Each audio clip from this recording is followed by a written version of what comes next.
Hello, everyone. I am Dr. Paulette Hazier, the Chief of the Geography and Map Division at the Library of Congress, and I would like to welcome you to our 2021 GIS Day, Mapping Ourselves, Geographic Information Science in the 2020 Census of the United States. The Geography and Map Division has participated in this annual celebration of all things geospatial for more than a decade. We use this event as a way to discuss the role of geographic information scientists and how it plays in exploring some of the most important issues facing us all today. Last year, we highlighted how GIS and cartography were helping medical staff, epidemiologists, and scientists try to understand the spread of COVID-19. This year, our speakers will look into another important issue, the 2020 census, and the role of geographic information sciences have played not only in assembling the data, but also the impact of the data as geographers, cartographers, and policymakers begin using it to analyze everything from healthcare and internet access to congressional redistricting process across the United States. I want to sincerely thank our speakers for sharing their research and experience, and also thank all of you who are watching for your support of the Geography and Map Division and the Library of Congress's digital programming. Greetings, everyone. My name is Deirdre Delpiaz Bishop. I'm the Chief of the Census Bureau's Geography Division. Thank you so much for the invitation to be part of this special Library of Congress event today. GIS Day is a wonderful reason to come together as geospatial professionals and educators to celebrate our successes, learn from one another, and teach those outside our field about the importance of geographic information science. I'm honored to be with you today to share the Census Bureau's story about how we use geospatial information and systems to conduct the 2020 census, a nationwide activity that resulted in a new map of the distribution and characteristics of the American public. Let's get started. As you can see here, geography provides the foundation for all data collection, processing, tabulation, and dissemination activities at the U.S. Census Bureau. For that reason, our first step in preparing for the 2020 census was building a national address list and geographic database that established where to count all of the people. We began last decade in 2013 to ensure a complete geographic foundation that could be used to conduct our enumeration activities. First, we worked with partners in tribal, federal, and state and local governments to enhance the information we had collected during the 2010 census. We employed a multi-layered process of address ingest, validation, and update using data from authoritative sources. Our primary source of updates came from the United States Postal Service. Twice per year, they shared their address list with us, the list they used to deliver mail, the delivery sequence file. Using their delivery sequence file, we added 5.9 million new addresses to our master address file. Additionally, we were able to confirm that 2.4 million addresses that were new to the delivery sequence file throughout the decade already existed in our master address file, most likely through contributions by other authoritative sources. As part of our ongoing partnership programs, tribal, state, and local governments shared nearly 107 million addresses with us. When matched to the master address file, 99.5% of those addresses matched. This served as a critical validation of the addresses in the master address file. Additionally, these same partners contributed over 521,000 new addresses and 257,000 miles of roads. In 2018, the Census Bureau implemented the Local Update of Census Addresses program, or LUCA, to provide tribal, state, and local governments an opportunity to review and update the Census Bureau's address list for their respective jurisdictions. Participants from over 8,300 entities provided 22 million addresses, of which 17.8 million matched, or 81%, to addresses already in our master address file. The Census Bureau added 3.4 million new addresses from this partnership nationwide.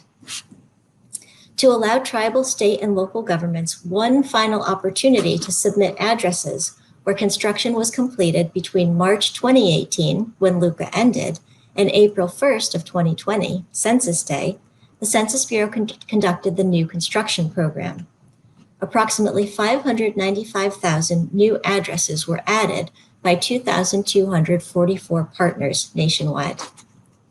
This data helps demonstrate how a multi-layered process provided multiple opportunities to obtain addresses from various sources, validating, updating, and filling in spatial and temporal gaps along the way. Working with our partners early in the decade set us up for the next address list development activity, the address canvassing operation. The design for this 2020 census operation was much different than in the past. In preparation for the 2020 census, we knew much of this validation could be done in the office, using satellite imagery in combination with housing unit counts from the master address file. To make this happen, we developed an operation called in-office address canvassing. Using about 150 technicians, we conducted a complete review of all 11.1 million blocks in the nation. The technicians validated 87% of the blocks as passive, meaning there was no difference between the number of housing units they viewed in the imagery as compared to the number of housing units in the master address file. The 87% of the blocks that were validated during in-office address canvassing represented 65% of the nation's addresses. The dark blue areas on this map represent counties that had over 70% of their blocks classified as passive or stable. The remaining 35% were sent for validation in the field in an operation appropriately called in-field address canvassing. This occurred during the summer of 2019. We hired approximately 32,000 address listers to do this work in comparison to the 150,000 listers from the past. 88% of the addresses, or 44.1 million, were validated by those address listers as correct. The remainder were changed or deleted during the fieldwork. Address listers added 2.7 million new addresses, but when we matched those against the master address file, nearly 58% of those new addresses matched, meaning they weren't really new addresses after all, and had likely been already added to the master address file through concurrent in-office methods. The dark green areas on the map represent counties that had over 50% of their blocks classified as active or changing, and therefore required in-field verification. This new suite of address canvassing activities, in-office and in-field, avoided millions in costs compared with the design of the 2010 census address canvassing operation. Upon finalization of these address list development activities, we delivered a universe of 152 million addresses that would be included in the 2020 census enumeration universe. 95% of these received an invitation to respond in the mail, the area shown in blue on this map. 5% were hand-delivered an invitation, or the interview was conducted right at their door. Those are the areas shown in green and light beige. We employed the use of online interactive map viewers like the one you see here to share this information in real time with the public. As the invitations were making their way to the households, we were using tools like this one, the Response Outreach Areamapper, to identify areas that were least likely to self-respond. Those areas are shown here at the census tract level in the darkest shades of blue. We used data from our American Community Survey to help identify the types of populations living in these areas, and then we used that information to tailor our outreach strategy. We developed a strong message and used trusted messengers to motivate people to respond. By early August of 2020, we were able to begin knocking on the doors of the addresses that did not self-respond to the 2020 census. We used a map viewer like this to publicly share our progress at the area census office level of geography.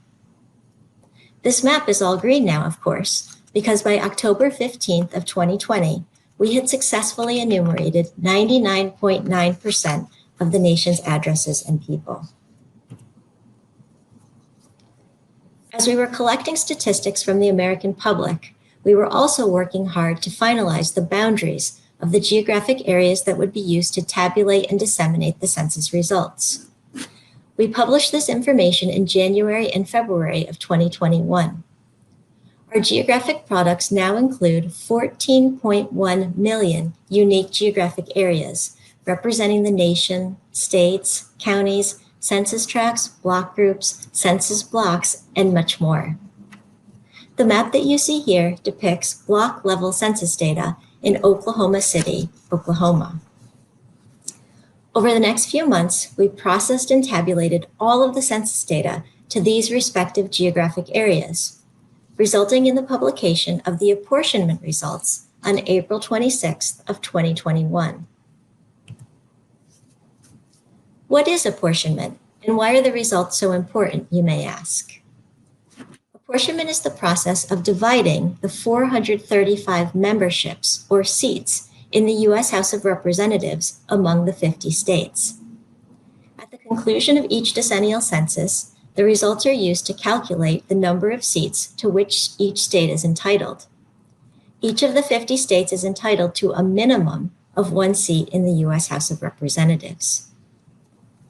The 2020 census apportionment population includes the resident population of the 50 states, plus a count of the U.S. military personnel and federal civilian employees living outside of the United States, plus their dependents living with them, who can be allocated to a home state.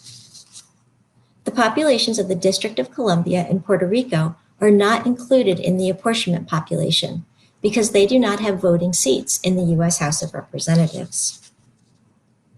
According to our latest decennial census, the total 2020 census apportionment population for the 50 states was 331,108,434 people.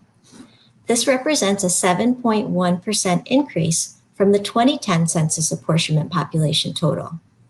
Remember, this does not include the District of Columbia or Puerto Rico. The average apportionment population per congressional representative as of the 2020 census is 761,169, an increase of 50,402 from the 2010 average.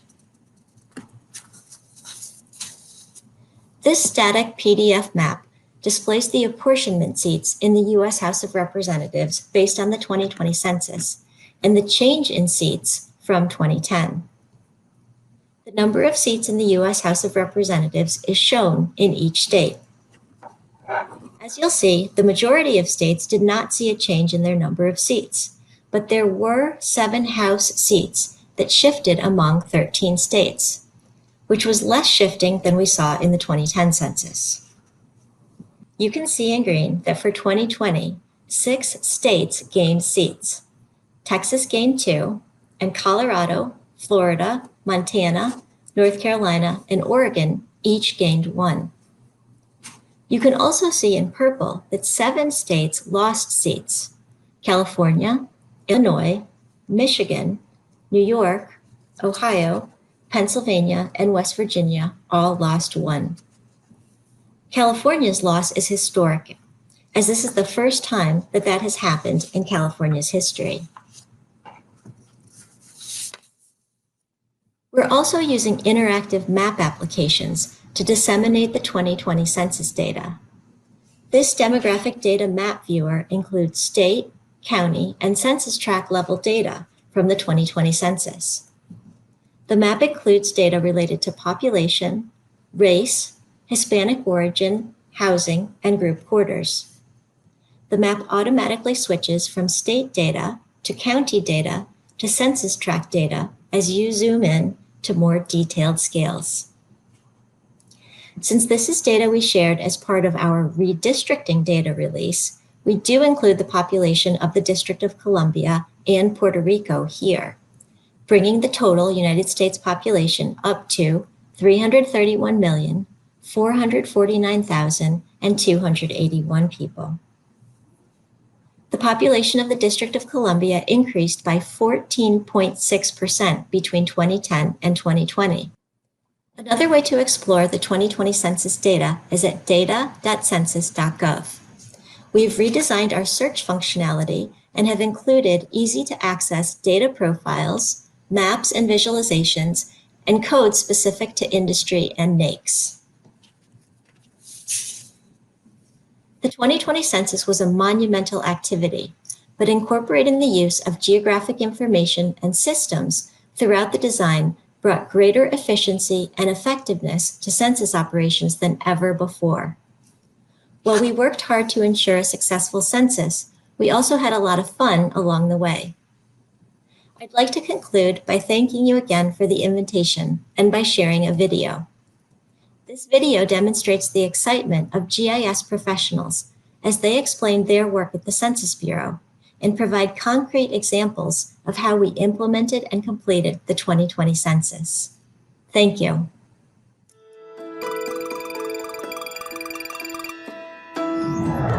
For the 2020 census, I had the opportunity to work with a team of geographers in developing computer-based training module packages for the geography division. We worked on the operation called Non-ID, where we received the internet self-responses submitted by the public that are not geocoded or have not been automatically matched to an address that we have in our MapSider database. Our employees needed to be trained. And so we had the opportunity of developing a computer-based training package. We were able to onboard hundreds of new employees and train them from the ground up through these computer-based trainings. It's exciting work in the geography division, and I'm looking forward to continuing such work. The maps we create in my office play a pivotal role in making sure that our geospatial and address database is complete and accurate as possible. Complete and accurate boundaries are critical to collecting and tabulating meaningful data. Meaningful data is used by tribal, state, and local leaders across the country to make critical decisions about their communities. What I love most about my job is connecting directly with data users to hear how our maps, our tools, and our data is helping improve lives across the country. I acquire, test, and process satellite and aerial imagery. Imagery was a critical component of the 2020 census. Imagery provides the accuracy and precision required to report quality data about the nation's people and the economy. I get really excited seeing how imagery is used at the Census Bureau and being a part of a team that's determining how imagery will be used in the future to support programs and surveys. I work primarily with spatial data. Spatial data are the roads, rails, rivers, landmarks, boundaries for government, school, and voting districts. Spatial data are found in the master address file and topologically integrated geographic encoding and referencing system with data that we receive from our partners. My focus is updating our road network and address file to improve upon the quality and coverage of our data here at the Census Bureau. I really enjoyed the opportunities I have with my job to find new ways to update and maintain our vast amount of data, mostly through automated processes and tools. As a former data user myself who did analysis for emergency management, I have a unique understanding of how important these data are to our stakeholders and partners. I came to work in the Geography Division after working as a researcher in the Galapagos Islands studying sea lion habitats and climate change. Here in the Geography Division, I create tools that are used to streamline and automate tens of thousands of boundary updates to census geographies, including school districts, cities, counties, states, voting districts, and more. I love my job because I get to use my GIS and programming skills to solve spatial problems, automate workflows, and improve the quality of our spatial data products through making more accurate geographic boundaries. I work on developing and fostering relationships with tribal, state, and local governments in order to facilitate the exchange of geographic data for our geographic partnership programs. I've been to conferences, I've led workshops, I've administered trainings all across the country, and it's nice to actually get out there to ensure that they're really getting the most out of Census Bureau geographic data that they can.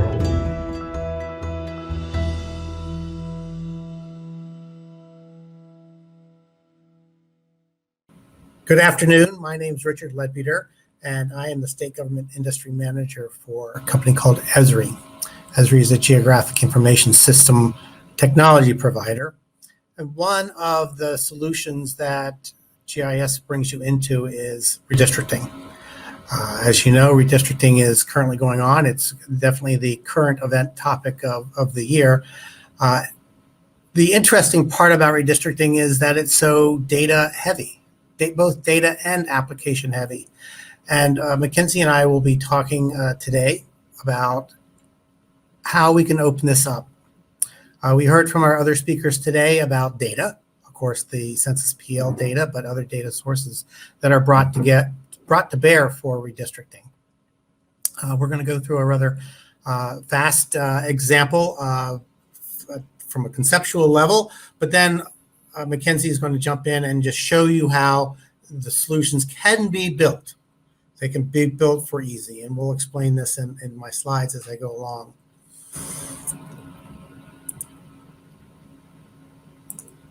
As I said, my name is Richard Ledbeater. Mackenzie O'Brien will be filling in for the technical part and providing a demonstration for us today.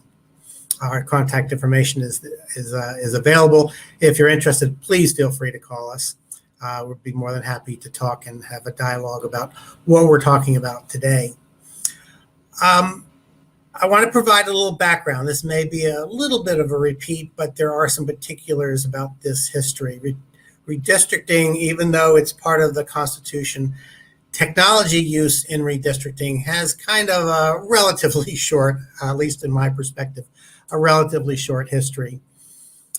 It started with big iron, big IBM systems, probably cost millions of dollars to have that system that's in that small picture in the top right. And maybe you got one or two plans out of the whole analysis. It was based off the PL data. This was the genesis of the PL files.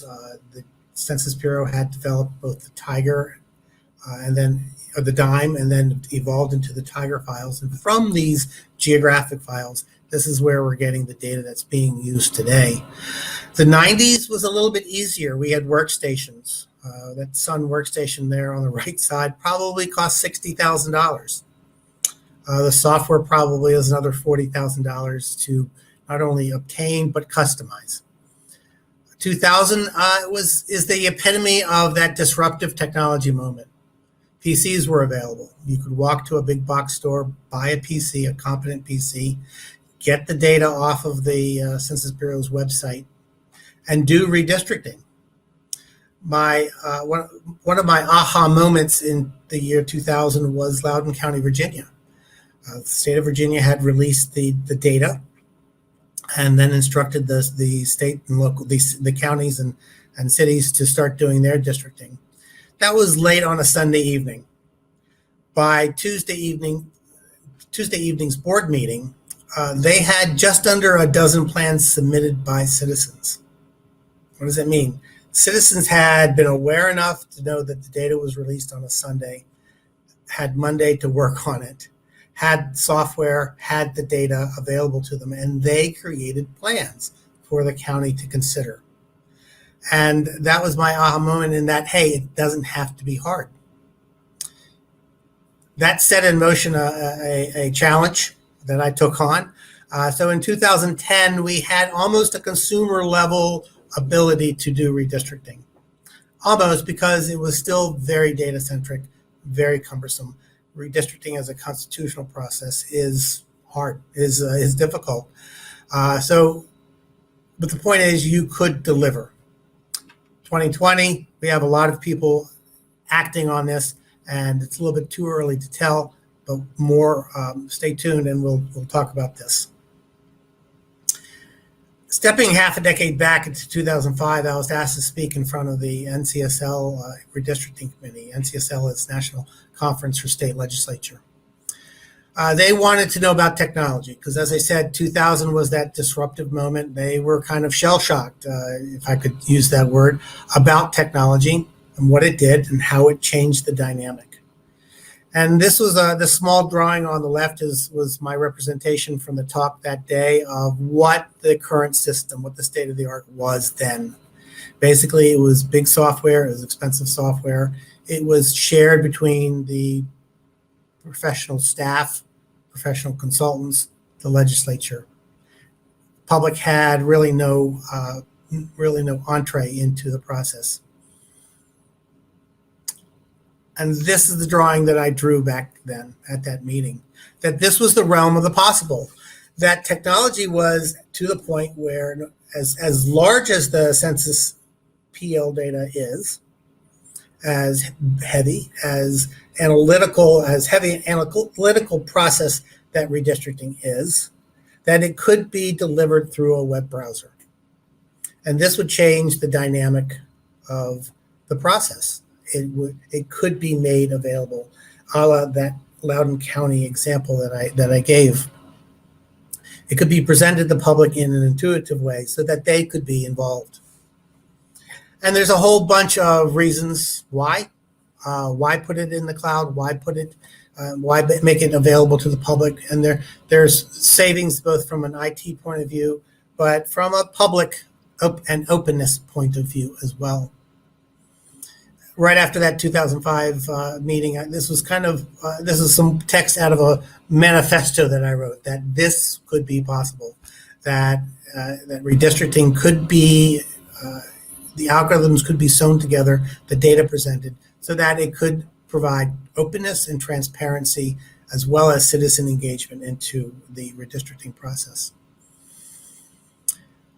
I'm providing this image because I want to make the point that the data used in redistricting, the boundaries that are created, the districts, the legislative districts that are created from the Census Block data, all of that is actually used throughout the decade. Ultimately, those legislative, from local government up to state government, up to federal government, those boundaries represent a very important data element to the election cycle.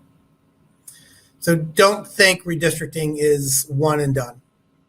It's a process, because once the federal and the state and the local districts are created and agreed upon, it comes back to the local election clerk. And that clerk has the duty to realign the voter registrations, realign the voters into the right districts. So this is a continual process. And one of the challenges for the next decade is going to be how to make this data useful and how to make it a live product, that it can be done in multiple ways and used for multiple things as well.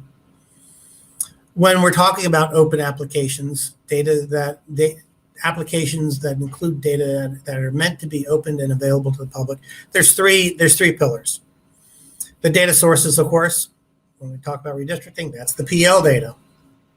But there's other data that needs to be brought to bear. Legislative districts usually have to honor physical boundaries, social boundaries, political boundaries. All of these things are tertiary data sets that may not be in, and probably are not in, the PL data. Taking a river, taking a highway, and if that represents a cultural or ethnic boundary, being able to use that in your analysis to create districts of like-minded voters. The plan management, in other words, the software, the ability to put together the workflows that make it easy and addressable. And then there's the collaboration. Those workflows need to be delivered to Joe and Jane Q public. Is it intuitive enough? Is it intuitive enough so that anybody can use it? My goal was to deliver this to my mother and have my mother use this. Sorry about that. We've talked about the PL, the public law data. And fundamentally, I provide this diagram because I want you to see that it's built very deliberately. It's built in a hierarchy from the Census Block data. And that's kind of the ultimate Lego bit, that you then take all of those bits and to build your federal, your state, your local districts from. And these include block groups, census tracts, places, counties. All of these cascade up into the plans. I give you this just because this is what Mackenzie will be diving into. She'll be showing you the user interface, and that's, as I've said multiple times already, this is an important aspect of any kind of solution where openness and transparency is the goal. It has to be intuitive. It has to be being able to learn without the burden of process. In 2000, state of Utah was, well, I'll call them my poster child. They bought into the idea of citizen engagement and transparency, and they used this application to great excess. They had well over 1,000 citizens log in and make plans. Of those, 323 actually submitted plans through the criteria that the state required through their constitution for a legitimate plan. It facilitated the media in the state. They were quite pleased in that they could talk with citizens, engage citizens, get people to look at plans as they were being developed. There are lots of case studies now, right now, as redistricting in the state level is going on. Here are four: Arizona, Utah again, and the state of Florida. I'm sorry, it's three. Then the state of Florida all have active citizen portals that you can view today. With that, I'm going to transfer it over to Mackenzie for a short demonstration. Great, thank you so much. So here we have the front door to the redistricting solution. I'm going to be signed in automatically.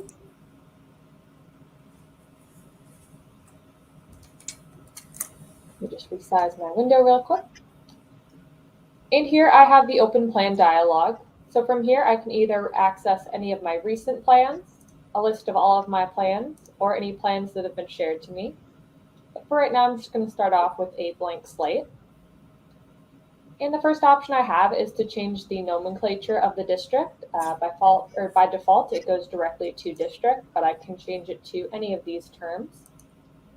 Here I can adjust the number of districts. For simplicity's sake, I'll be working with 2 in this demo. Over here, I can adjust the maximum deviation. So that's how much the districts are allowed to deviate from each other in population. And again, for simplicity's sake, I'll leave this at 10% for now. I have the option to choose between using 2020, 2010, and 2000 data. Since this is the newest and greatest data, I'll be using the 2020 data. And I'm just going to make a state plan of Utah. Here I can choose to select 2 different data hierarchies, either county, tract, block, group, and block, or county, VTD, and block. And this is simply a choice of which geographies will just be displayed on the map. And I'm just going to stick with that default here. Once I hit next, I can choose to change the color of my districts. So I'll just change this to a purple. And on this next page, I have the option to add demographic variables that will update as I add different geographies to my district. So from here, I can either add individual variables or an entire category, and I can also add percentage variables as well. Once I hit done, those demographic variables will update down here in what we call the district window, and I'll be prompted to save my plan. The software is based on the Microsoft paradigm. So if you've worked with any Microsoft products, this format will look very familiar to you. We've got all these tabs up here at the top. And our idea is that as long as someone moves left to right through the application, through all of these tabs, they should be able to create a complete and legitimate plan. First button will allow you to create a new plan, open a plan, save the plan, save it under a different name, create an archive of a plan to be saved to a zip file, save the plan locally to your computer, and then open it back up using the software. I can go in and print the plan or create a plan book with an individual page for each district. And if I have existing boundaries that I'd like to bring in and work off of, I can use this import button here. Under the Learn tab, I can walk through each of the different links here, and this will instruct me as to how to use the software. We found that this has been very effective in teaching people how to use the software. We've had people come in and request in-person training, but then once they've gone through these steps and links, they felt more confident in their ability to use the software. Under the View tab, I can adjust the number of districts, and that will update on the fly down here in this column. Over here, I can choose to show the target value, so that will just give the ideal number of people in each district if they're to be perfectly balanced. I can adjust the display variables as needed. I can also choose to engage what is called deviation coloring. So this will show me quickly at a glance which of my districts are above or below the maximum deviation. I can swap the locations of districts, come in and modify the districts, merge districts together, and once I pop out this district window button here, it just goes into its own screen, and I can bring it into another monitor if I have that available. And once I close that, it just goes right back to where it was before. Under the Create tab, this is where I'll actually start building out my districts on the map. So the first thing I'll do is choose to assign geographies to District 1. And I can use 4 different drawing tools, all of which are available right here. First one I'll demonstrate is the point. I can also use the rectangle.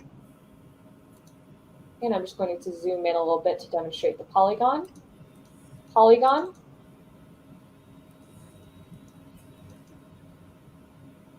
Or polyline.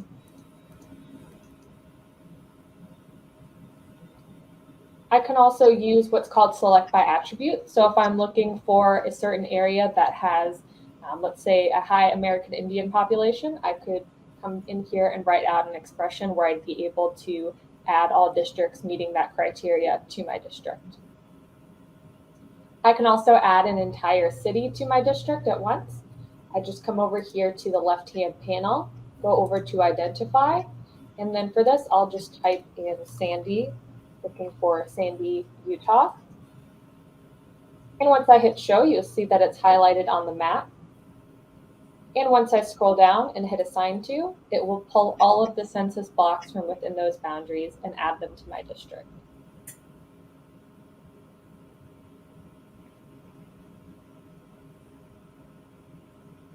And you'll notice that as it did that, these numbers down here will update on the fly, so I don't have to worry about calculating those manually. Now I can also bring in some census data layers or some data layers that might be relevant to me, such as the school districts layer. I'll just come over here to the search tab and look for the Utah school districts layer. And once I scroll down and find one that looks good to me, you can just hit add. And you'll see that they populate on the map. And from here, I can do a similar functionality where it will grab all of the blocks from within those boundaries just by going back over to this Identify tab, choosing to identify from that school districts layer, clicking on the school district I'm interested in on the map, and hitting Assign To once again.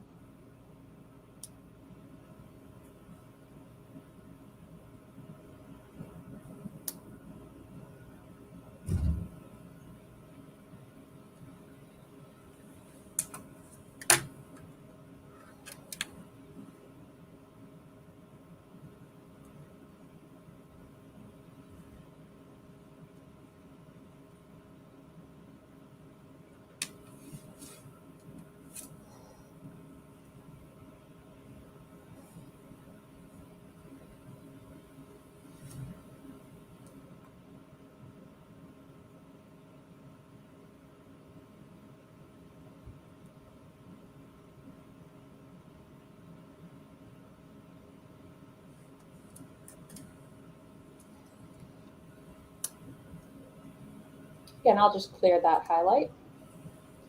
I can also change different base maps. So over here, I can choose from a number of different ones that are also available in ArcGIS Online. So my personal favorite is this light gray canvas. It just looks very minimalistic and clean. Some people like to use the imagery base map so they can get a bird's eye view of the neighborhoods that they're working in. But of course, you can always come back to streets, which is our default and a perfectly good base map to use. Under themes, I can see the number of people in each of the census geographies. When I hit update, you'll notice that a chloroplex map will appear in the background, and it will show the population of each of the census geographies. And that will adjust as I zoom in and zoom out to different levels.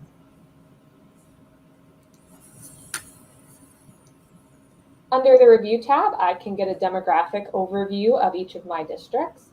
So over here, once I hit the plan histogram, I can see the different demographics. Oops, I forgot to switch to that, so I'm just going to redo that. Over here under the Review tab, I can see the demographic overview of each of my districts. So under the plan histogram, I can get an overview of how a different demographic group is split out amongst all of my districts. Plan distribution shows similar, just in the format of a pie chart. And then the district distribution chart will show how one district is broken out over multiple demographics. Under the compactness test, I can run a number of different compactness tests approved by the DOJ. And if you need a little more of a guide to any of these, you can just hover over the name and it shows you a brief explanation. I can also run what are called integrity tests. So these are 6 key checks to ensure that your plan is complete and legitimate. And if you get any errors, which I have right here, it will simply zoom you to the location of that error. And from there, I can just use my drawing tools to quickly go and repair that. And I also have one here where I've got multiple parts to my district.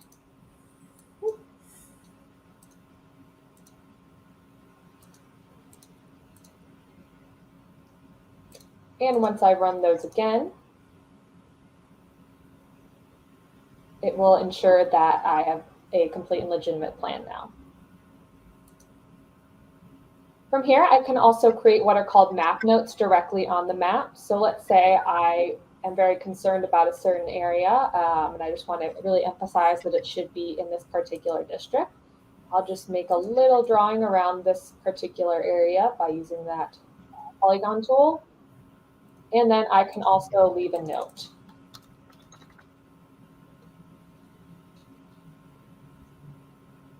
I'll just change the color of that so it's more readable. I can also compare plans against one another. So just for example, I've made 2 6-district plans of Utah. So once I open that up, I will immediately be able to see the differences between the 2 plans by this hatch symbology over here. I can also come down to the comparison tab and get a demographic overview of how those 2 plans differ from one another. Under the Share tab, I have the option to share my plan out to others and add more information to my plan. If I want to attach a file, such as a Word document explaining why I've made certain decisions, I can do that over here. I can also leave a comment on my own plan, or if I go to someone else's, I can leave a comment on theirs. I can also share my plan out to any groups that I'm a member of, or I have the option to go in and create a group. So once you're done with the plan, you can easily submit this to your representatives or anyone who is in charge of the redistricting process in your municipality for consideration. All right. Thank you, Mackenzie. With that, I just want to reiterate that redistricting is one of the more data robust application a state, local government does. It actually is quite a bit of data.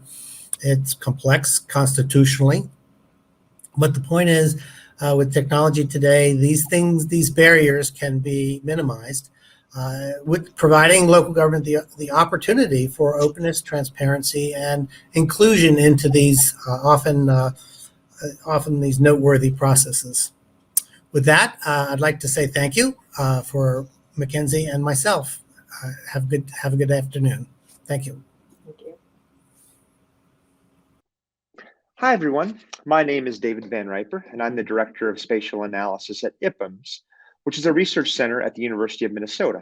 I want to thank the Library of Congress for the invitation to present as part of GIS Day 2021, and I'm excited to talk about the history of small area census data from print to IPMS NHGIS, the National Historical Geographic Information System. My presentation will cover 3 main topics. I'll begin with a brief history of small area census data from 1790 to the present, and then discuss how users have accessed these data over that same time period. The final topic describes the work we've done during the last 20 years to build NHGIS, which provides access to these small area census data and associated GIS mapping files. I've divided the small area census data into 3 time periods. During the 1790 to 1900 time period, most small area data were available for 3 geographic entities. We had states, including this publication from the 1790 census that was published under the imprimatur of Thomas Jefferson. Counties, such as the Massachusetts counties from the 1850 decennial census shown here. And cities or towns, as we see here with a table denoting the population by race, sex, and nativity for cities and towns of 4,000 people or more in Alabama, Arizona Territory, Arkansas, and California. Things changed, though, in the 1910 to 1930 time period, and I would argue that this is a very important time period for small area census data in the United States context. In 1906, a man named Walter Laidlaw, who worked for the Federation of Churches and Christian Organizations in New York City, published a book calling for the creation of a scientific city map system. And what he wanted was for the Census Bureau or some other agency to create relatively permanent small area units that could be used to track neighborhood changes over time. And Laidlaw's idea was eventually institutionalized as the Census Tract. But during the 1910 to 1930 time period, Laidlaw and a man named Howard Whipple Green were responsible for evangelizing the concept of the Census Tract and going out and selling this idea to local municipal organizations throughout the US and getting more and more cities to request the delineation and tabulation of census tract data from the United States Census Bureau. Here we see a map from a publication that Howard Whipple Green published in 1927 that shows the change in population from 1910 to 1920 for neighborhoods in Cleveland and its principal suburbs. During the 1910 to 1930 time period, more and more local organizations were requesting that census tracts be delineated and data be tabulated and published for these. And this became so popular that in 1940, the Census Bureau actually institutionalized the concept of the census tract within the decennial census program. This leads us to the final time period with respect to small area census data, 1940 to the present. Starting in 1940, the Census Bureau took over the delineation and tabulation of census tract data. They institutionalized the rules that cities and local areas had for delineating the census tract boundaries.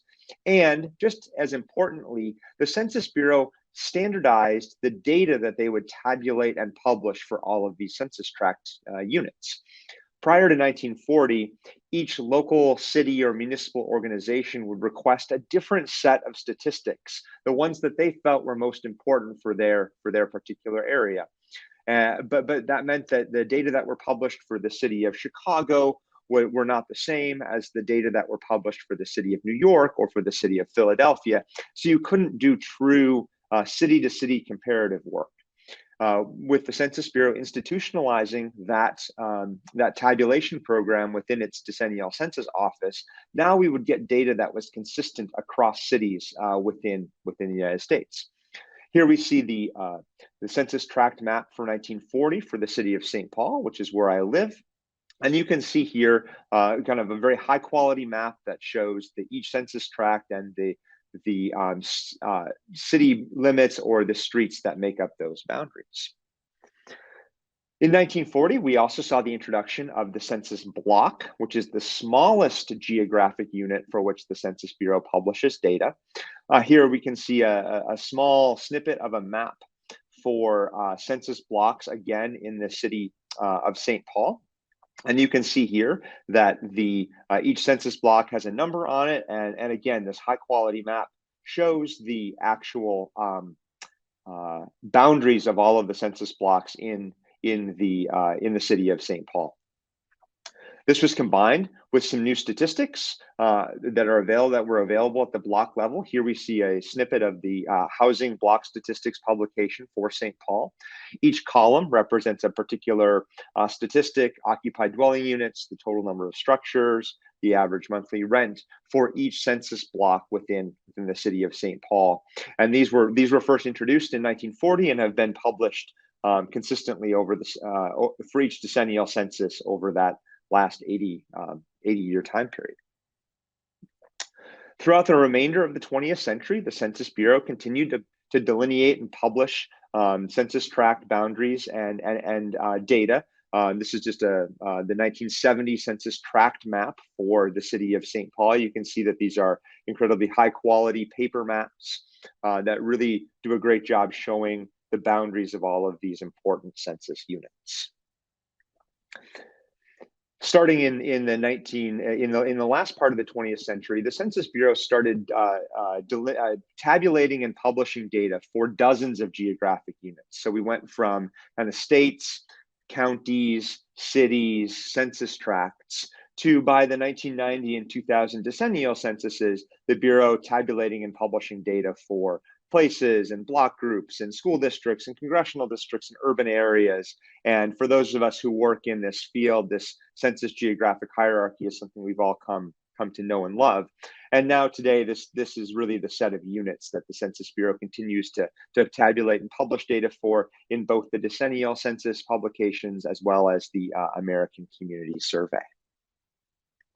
Now, that's a brief overview of the types of small areas that the Census Bureau is publishing data for. But in parallel with the types of data that were being published, how users would access the census data changed greatly over the last 230 years. So now I want to talk a little bit about how that data access has changed, and that will set me up for the final topic, talking about the work that we've done here to develop the NHGIS project, which is another data access system that provides users with a large volume of historical and contemporary census data. So we begin in the 1790 to 1950 time period, and if you were a data user at that time, you were really restricted to one access modality. You had print volumes. You would have to go to the print volumes to find the statistics that you needed for the geographic areas of interest. So we've got data from 1790, data from 1850, and data from 1940, and really up through the 1950 decennial census, all of the statistical publications were available in print form alone. From 1960 to 2000, we saw the Census Bureau use two ways to access data. We saw the switch to both print along with digital data being more widely available kind of during this 40-year time period. So you still had massive volumes of print, massive numbers of print volumes coming out. These are the 1970 Census Tract volumes that were published following that decennial census. Here are the many linear feet of 1980 Census Tract volumes that were published. These are all available in the basement of Wilson Library, which is our federal depository library here for the state of Minnesota.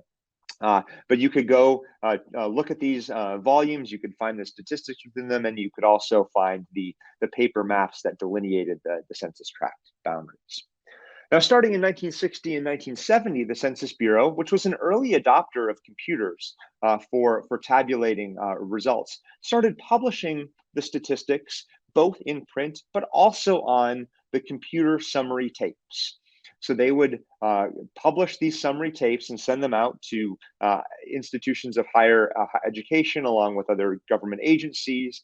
And if they had computing systems set up, researchers could write punch cards or computer code that would read data off of these summary tapes and allow for more nuanced analysis of the data, more than you could do than just by working by hand, transcribing the numbers from print volumes onto a piece of paper.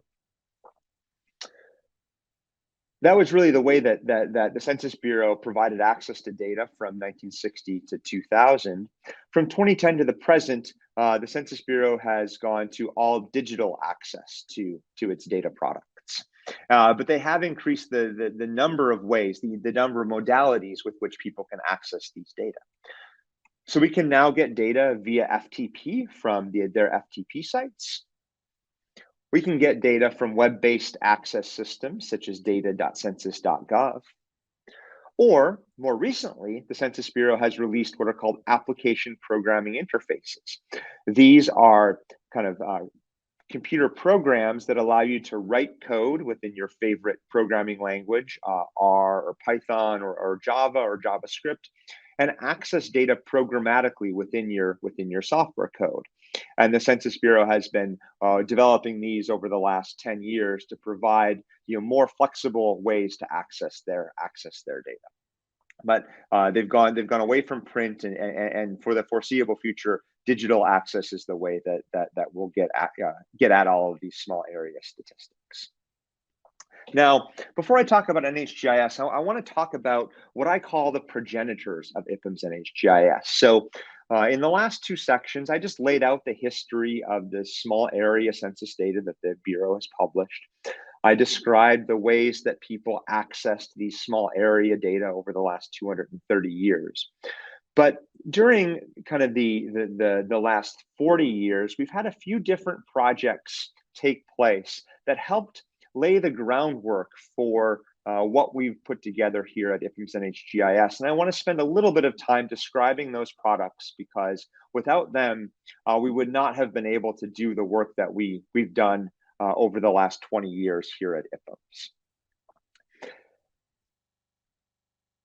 The Historical, Demographic, Economic, and Social Data product, which is also known as ICPSR-3, was put together by the Inter-University Consortium for Political and Social Research, which is headquartered at the University of Michigan. And they worked with social scientists all over the country to essentially type in state and county statistics from census volumes for the 1790 to 1970 decennial census publications. These scientists worked with their students to type all of these data in, and they then deposited each decade's data at ICPSR, and users who belong to institutions who are ICPSR members could log in and download these data files from the ICPSR website. The state and county data formed one of the core collections of IPM's NHGIS, and without this early work that was done, we would not have the volume of state and county data that we have in our system.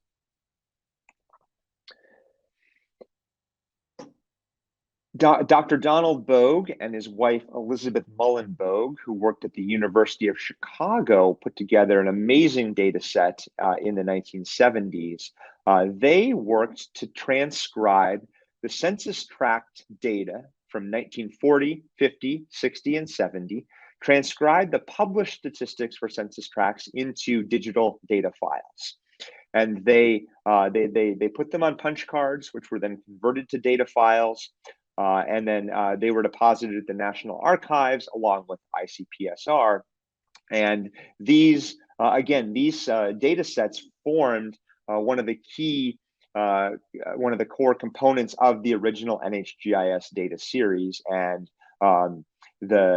having access to these digital data sets really helped us push forward with the work that we were able to do here. So we owe both the ICPSR-3 group as well as the Bogues a debt of gratitude for all the work that they did to put these files together. The last group I want to talk about is Carville Earl and collaborators at Louisiana State University. In the 90s, they put together a set of historical U.S. county boundary GIS files that depicted the county boundary footprints for each decennial census from 1790 up through 1990. Earl and colleagues published these data in the late 1990s, and we were able to use some of their mapping files as we were starting to build our county and state and territory historical county boundary files for NHGIS. And again, the groundwork that they put together kind of helped us design our path to developing the data sets that we disseminate through IPM's NHGIS. So that leads me up to summer of 2001. In particular, June and July of that year, 20 years ago. Some scientists here at the University of Minnesota applied for a grant from the National Science Foundation to set up the National Historical Geographic Information System.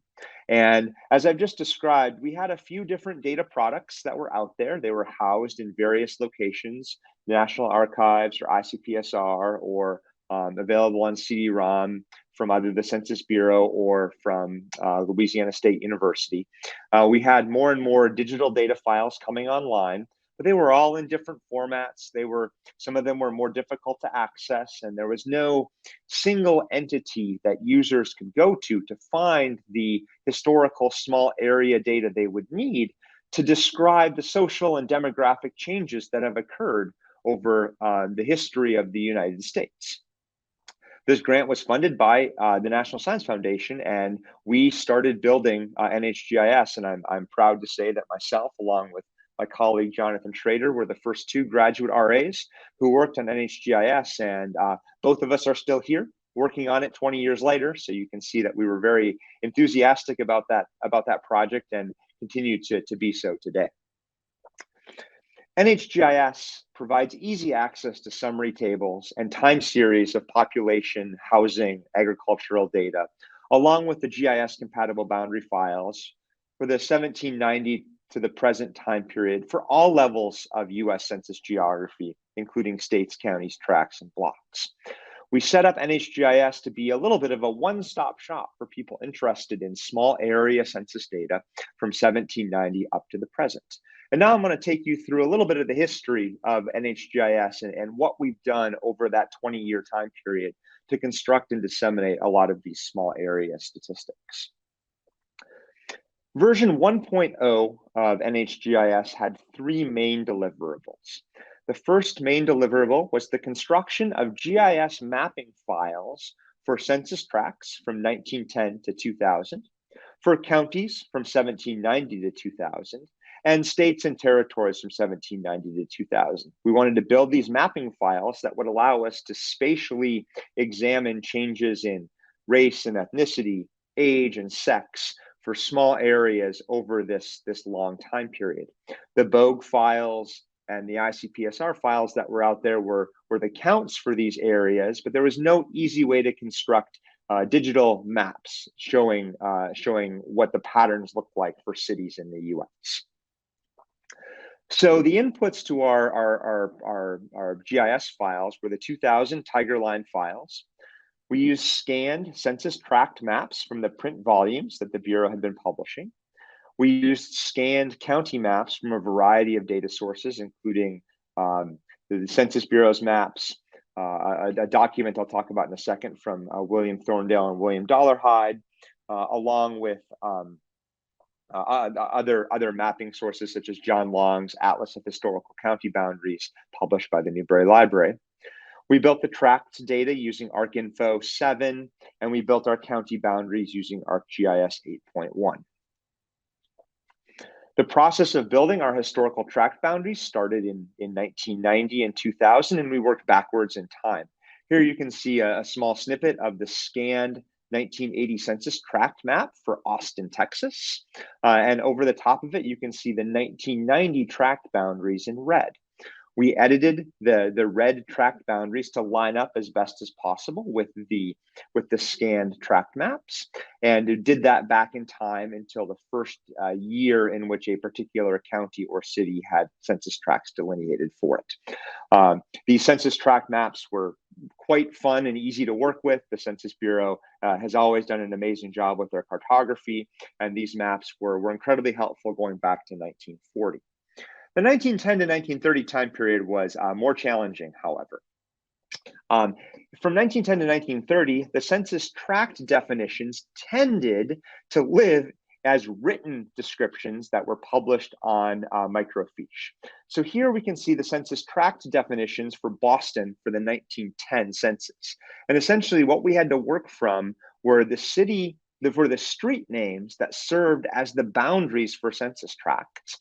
And we had to go in and essentially select those streets or digitize those streets in to serve as the tract boundaries for this 1910 to 1930 time period.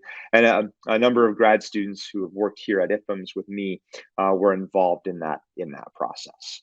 It was a lot of detective work to build some of these historical tract boundaries.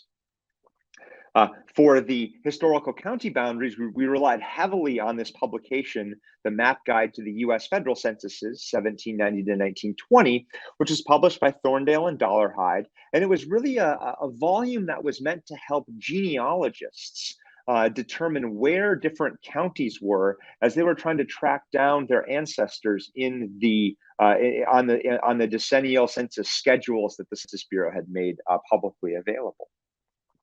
Thorndale and Dollarhide did an amazing amount of work to track down the county boundaries for each decennial census. And here I've included a screenshot of the county boundaries that existed in Florida as of the 1890 decennial census. The black boundaries show the 1890 counties as they existed at the time of that census. The white boundaries depict the census tracts as of 1980, essentially. And you can see here that in Florida, and in particular in South Florida, we've had a lot of tracts that were added in from the 1890 time period to the present, but we were able to work from these maps to construct the Dade County boundary or the Brevard County boundary as it existed at the time of the 1890 census. The second part of version 1.0 of NHGIS was the acquisition and digitization of the census tract statistics for 1910 to 1930. Now, the Bogues had done the work for 1940 to 1970, but no one had ever digitized the 1910 to 1930 statistics. This project was led by Andy Beveridge from Queens College and Social Explorer, and he and his team tracked down the census tract volumes for this time period.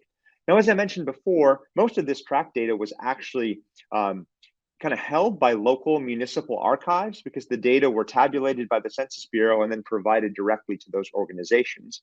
Andy and his team found those volumes and typed in all the census tract data for those three decennial censuses. The final thing that we delivered for the version 1.0 was a web-based data access system that supported customized data requests. So we brought together the existing digital data sets from ICPSR file 3, the Bogue files, the data that Andy and his team put together, along with all of our GIS data into a single coherent platform that users could come and get data for. And in 2006, 2007, we released that original data access system to the public. And this is what our original website looked like. And users would go in and they could select the data tables and shape files that they wanted to download. Now, the work that we did allowed us to put together maps such as these. These maps show the census tract level population density for the East Coast. These are the census tracts that existed in 1950 and 1960, 1970, and 1980. You can see over time, we can look at the difference in density as well as the changes in the extent for which tracts were available. It's not until 1990 that the census tract actually the Census Bureau delineated census tracts for the entire US. But the work that we did on version 1.0 supported this type of work and really set the groundwork for what's come since. Immediately after publication of our version 1.0, we realized we probably needed to do something better.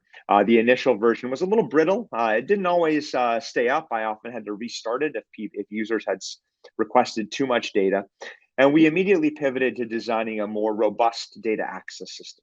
Version 2 had a new user interface that supported data requests from multiple data sets, tables, and geographic levels, along with filtering by time, topic, geography, and data set. We released version 2.0 of NHGIS 10 years ago, October 2011, with a revised user interface and a revised front page, which I show here. In addition to a revised user interface, we added additional data sets from the 2010 decennial census, the American Community Survey, historical agricultural censuses, and vital statistics, along with the GIS mapping files that supported mapping all of these different data sets. The final thing we did in version 2.0 that was a real value add is we developed and released harmonized data tables that account for changes in categories that the Census Bureau reports data for over time, along with accounting for boundary changes over time. From decade to decade, the Bureau would modify the boundaries of census tracts or census blocks or census block groups, making it difficult to analyze change over time for a fixed geographic footprint. We developed methods for handling those boundary changes, which allows us to create maps like this. Here we've seen the change in school age population from 2000 to 2010 for block groups in the Minneapolis-St. Paul area.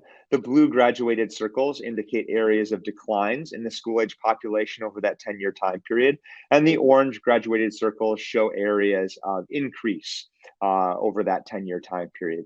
Without our ability to standardize these data, it would be difficult to know whether or not changes that are observed in the data are due to actual changes in the demographic composition or changes in those block group boundaries.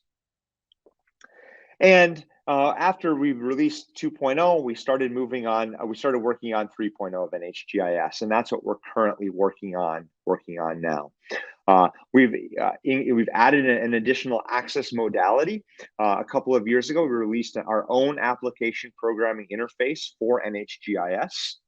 Our API allows you to design extract requests that you can submit programmatically in Python or in R or in the programming language of your choice, so that you can create reproducible research and embed that data extract directly into your code. You don't have to rely on our web-based data access system to acquire those shape files, GIS files, and data sets. We got funding to construct 1970 and 1980 Census Block GIS files. The Census Bureau published digital versions of block statistics for 1970 and 1980, but no one had ever put together a comprehensive set of GIS mapping files that would allow you to be able to map all of those block data. So we have a set of undergraduates and staff members working to build these today. And so what we've done is we're acquiring high resolution scans of census block maps, such as this one from 1980 in the Atlanta area. This shows the census blocks for tracts 25 and 26 in Atlanta, or the paper maps. We're getting those from various libraries throughout the country so that we can construct the polygons that go along with the census blocks so that you can map the housing and population data for these super fine-grained geographic units. And it's been really fun to work with the map librarians throughout the country to acquire these paper maps. The final thing that we're doing here at NHGIS in version 3.0 is extending our harmonized data to 2020 and beyond. The recent release of the redistricting files from the 2020 decennial census, along with the continued release of the American Community Survey, means that we always need to extend our harmonized data to allow users to continue to look at these, look at a fixed set of geographic units and analyze changes in those geographic units over broader and broader time periods. So we're currently working to do that as well. All our data are available free of charge at nhgis.org. And if you're interested in the historical kind of social and demographic changes of the US, NHGIS has done a lot of work to make acquiring and finding those data as easy as possible. And again, I want to thank the Library of Congress for having me, and thank you very much. Hello, everyone. Welcome to GIS Day 2020. My name is John Hessler, and I'm a specialist in geographic information science at the Library of Congress in Washington, D.C. And my talk today is going to be a little bit different than some of the others. There's been a lot of talk in the press recently about something called differential privacy and database reconstruction theorems, and how they're really affecting the data of the 2020 census. And although a lot of the people watching are, of course, GIS analysts and have lots of experience working with census data, this has really been a point of contention and really a point of complication, where a lot of us don't really understand how this is affecting the data and what this actually means. So today, what I thought I would do is I would actually go through and explain to everyone as best I can what database reconstruction theorems are, what differential privacy is, and how it affects the 2020 census. Now, over the last couple of months, I've done a great many congressional briefings on various subjects, everything from internet access to healthcare to child poverty, all around the country. And these have, of course, used a lot of the census data and a lot of the data from the American Community Survey. But usually when I'm doing these projects, I don't have to think about things like differential privacy and actually how the data has been changed. This is something that is new in the 2020 census. The 2020 census, of course, is injecting some noise into some of the data in order to prevent the reconstruction of identities and the actual specifics of individuals who make up the census data.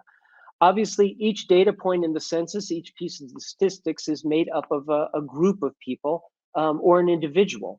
And the technology has become available now where people can actually, using third-party data and using the statistics that the census has provided, basically reconstruct individual identities. This is something that the census has been aware of for quite some time. In 2020, decided that they were going to employ some different types of algorithms and some different types of modifications to the data in order to prevent this from happening.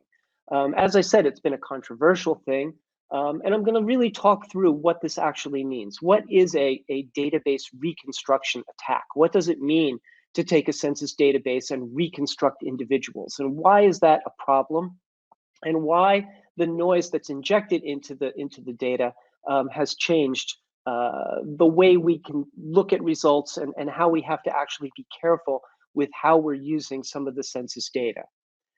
Now, this all started many years ago. There was an important paper by Dornor and Nissin, which basically constructed something called database reconstruction theorems. And what these two mathematicians and statisticians proved was there's a balance. If you release too much data, even if it's statistical, even if it doesn't reflect individuals, it's quite possible to reconstruct individuals out of that data. So the more data one releases, the less private it is. And in the case of the census releases many, many different tables. And those tables can be put together in various mathematical ways and reconstructed in order to pick out individuals and individual data.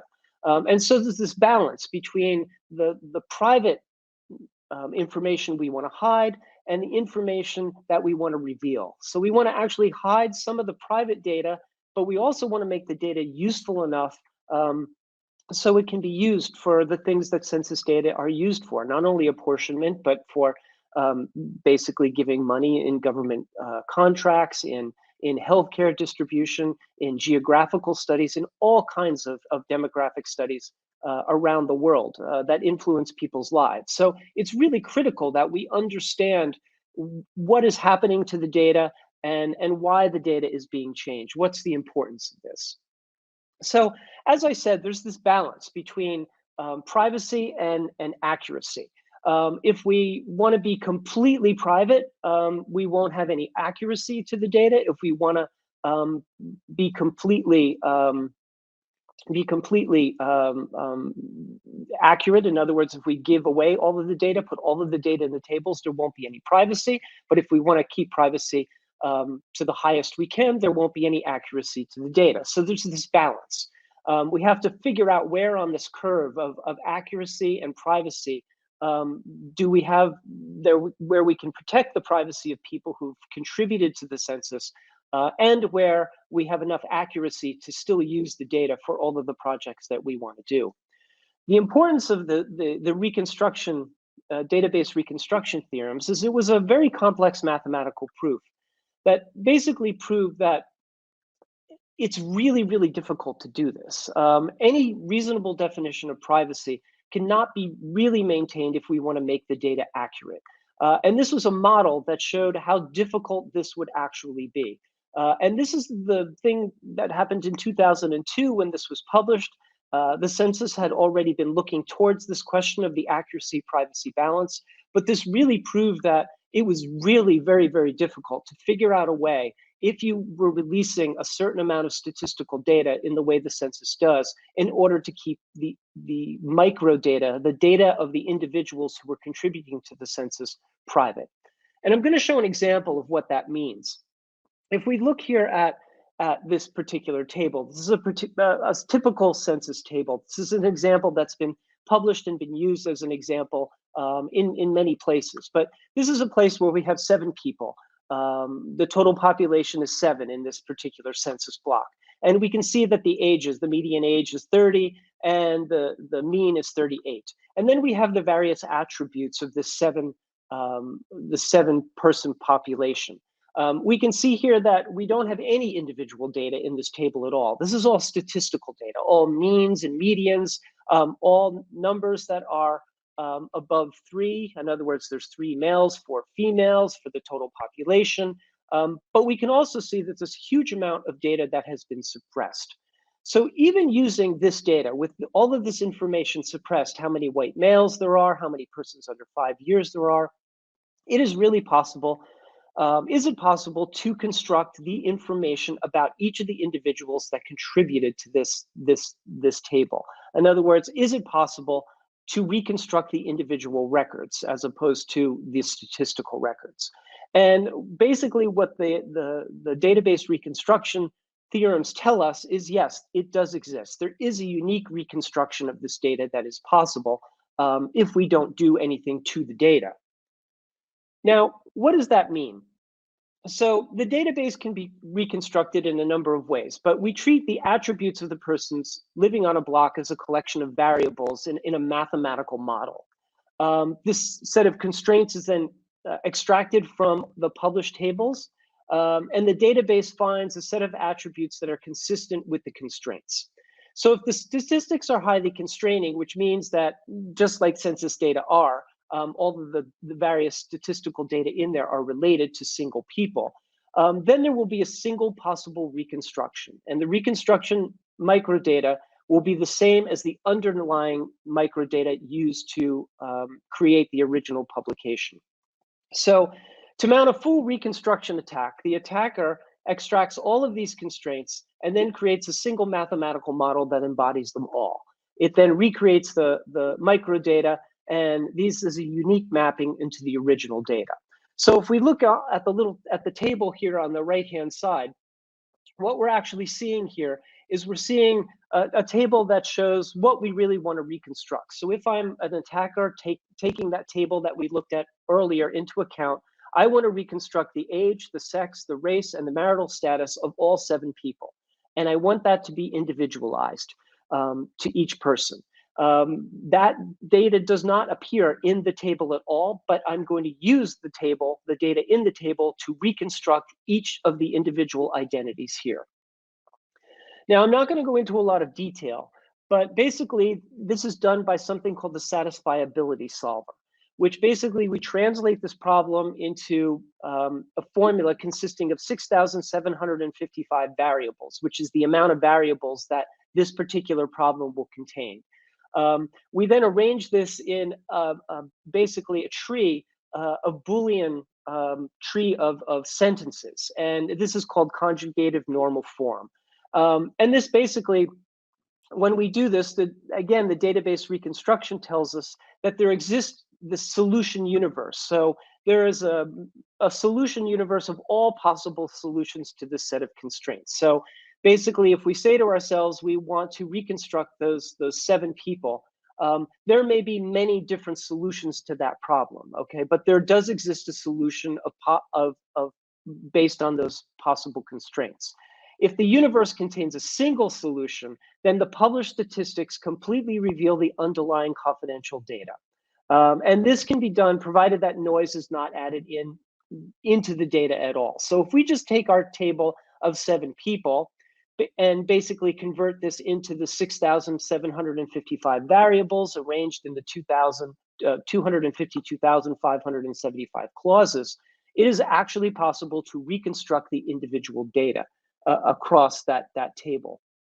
So when we look at this a little bit closer, basically we can see this is done in a number of ways. So what we want to do is we want to construct the age, the sex, the race, and the marital status of each particular person.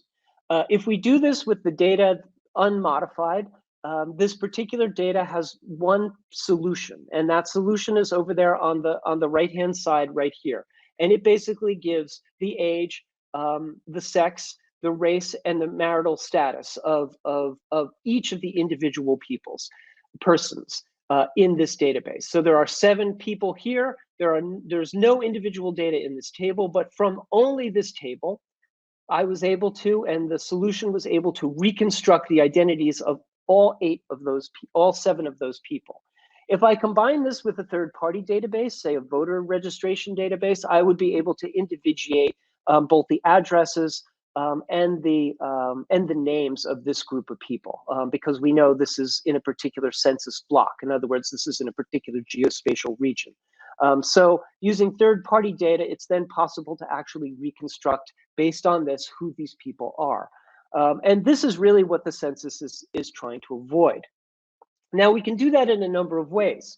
So let's say we decide, okay, we have this unique solution, so we have to perturb this data in some way. So let's say I drop the columns 2A and 2B. If I do that, in other words, I don't tell you whether the person is male or female, I then redo this. The solution then contains 8 different possible solutions. So not a single solution, but 8. But all of them contain 4 of the microdata. So we can still infer 4 of the microdata records, even if I delete 2 more of these columns.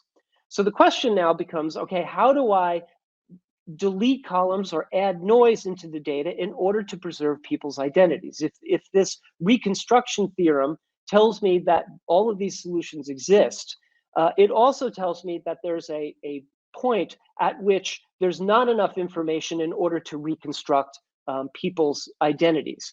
The question is, what is the balance there? If I drop too much data, the data table becomes absolutely useless to anyone who wants to use it. But what is the balance? Is there a balance between privacy and the data that can be released? Now, if we do that in this, again, this toy example, if we remove the data constraints in this column 4A, which is basically whether it's a Black or African-American female, basically then I get 2 solutions. Okay, so the universe of solutions becomes 2. And what's important about that is when we look at this 2 solutions, we can see that none of those solutions in this column here, none of them are the same.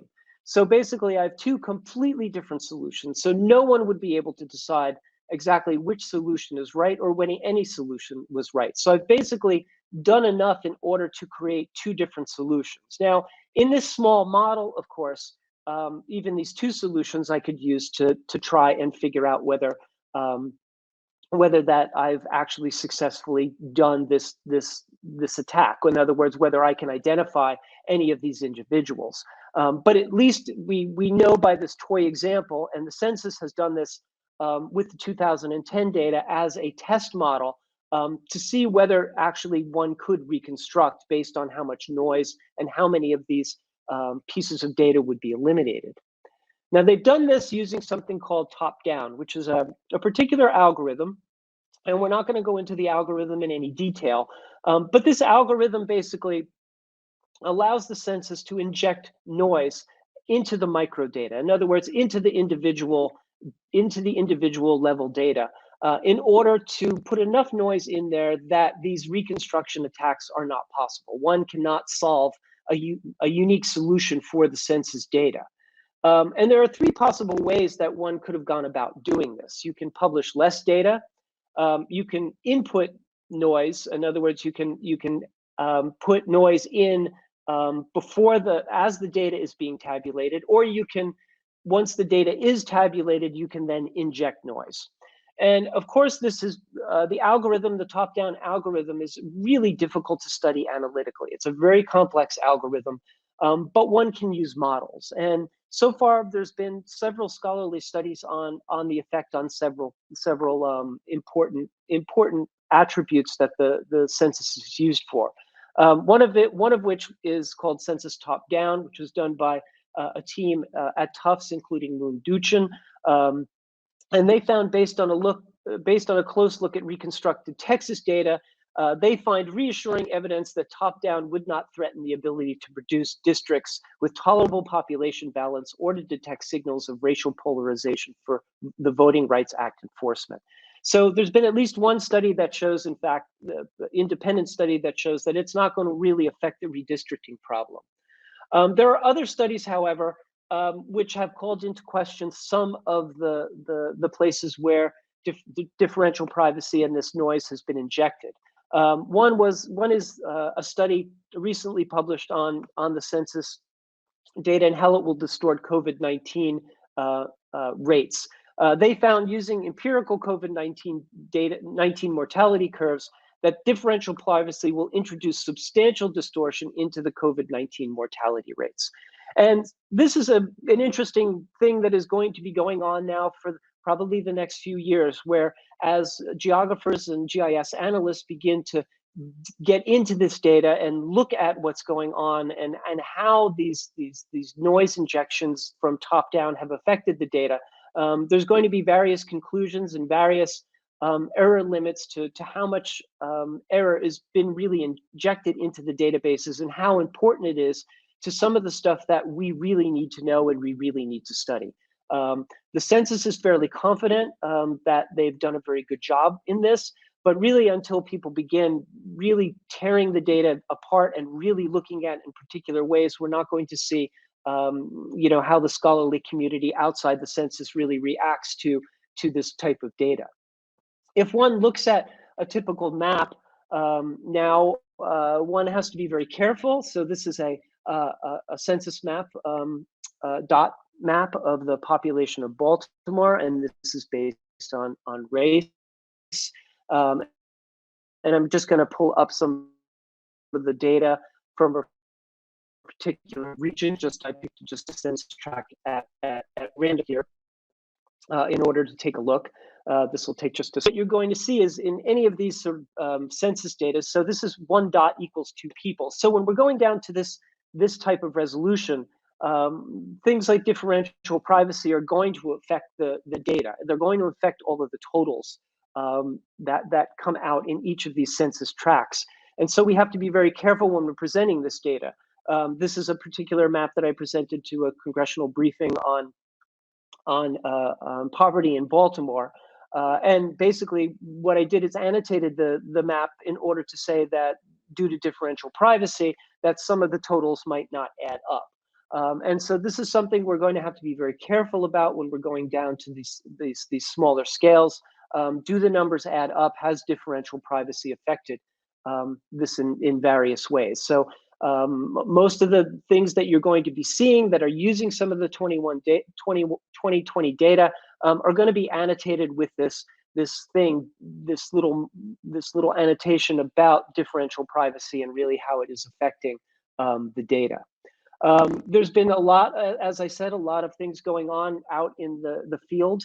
The American Association of Geographers in the annual meeting coming up next year has a series of papers that are going to really deal with this. This is a study session which is really going to look strictly at the errors that have been introduced and how it is affecting actual analysis, geographical analysis, and some of the things we want to know. So there's a lot going on right now. This is an extremely new thing. We are all really just working through what some of these algorithms mean and what the data looks like that have been affected by the algorithms. But it's really an exciting time to see this difference between, or this balance between privacy and accuracy. This is only something at this level that has come into being, of course, for the 2020 census. The high performance computing and the algorithms that we have available to do these kind of reconstructions are much better than they were in the past. But this is something that the census has been dealing with for a very long time. In the 2010 census, there is a thing called data swapping in order to sort of prevent this kind of thing, but it's become a lot more important now. Even though that some of these reconstructions are very difficult computationally, even brute force algorithms have a lot to say about these statistical reconstructions. I want to thank you all for listening, and I want to thank you all for participating in this year's 2021 GIS Day, which is on the census. Happy mapping, everyone, and thank you again for watching.